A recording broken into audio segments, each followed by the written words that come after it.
disagree agreeably. And we need to recognize you're not going to get consensus. There are different individuals, there's different perspectives. But that's fine. In a democracy, it's fine. I don't subscribe to the notion there needs to be full consensus.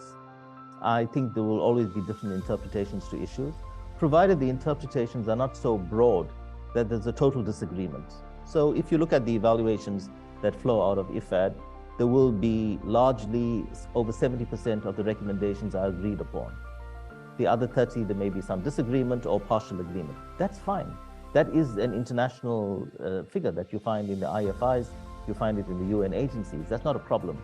What is important is to recognize that now that we have the results, how are we going to co-create a future that actually acts on the results? As a professional outfit, my job is all we do is to examine performance. But we put that on the table because someone else is implementing and taking it to the next step. So I think what has to come about also is this, a shift. I spoke about what the evaluators need to shift. Management also needs to shift, that it's not about them.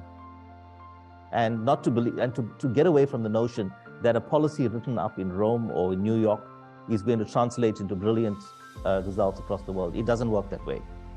Everything that the UN or an IFI does is mediated by multiple factors, and eventually a result, whether good or bad, has very little to do with the person who put it on the table. The challenge comes about is there's also the element of ego. This is the policy we're putting in, and therefore it must work, and therefore any result that shows it doesn't work means that you're measuring it wrongly. And I think there's got to be a greater amount of rethink in the international system to recognize that whilst it has high profile, there are multiple players, civil society, NGOs, governments, etc., who bring about a result. So getting away from this the policy of the UN that brings about the change, actually in reality doesn't work.